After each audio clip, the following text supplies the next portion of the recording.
ஏமாமா பல்லுக்கு மெதுவா கரியா போடட்டுமா இல்ல எலும்பா போடட்டுமா? என்ன எலும்பு ஒடிக்க புலம்பெல்லாம் சவுங்க பண்ணாச்சா? நல்ல எலும்பு சூப் எலும்பு எந்த எலும்பாலும் அழிச்சு போடு. ஒரு வெட்ட போறையா பாருயா. அப்பா சூப்பர்யா. சாப்பாடு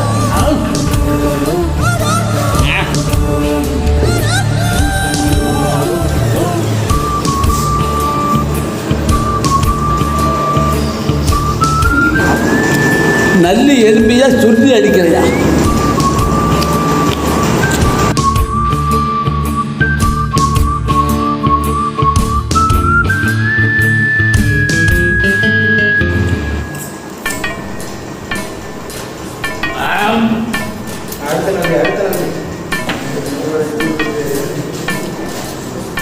போல எப்படி இருக்கு தம்பி? சொல்லவே வேண்டாம் தம்பி, அருமையான கறி வந்து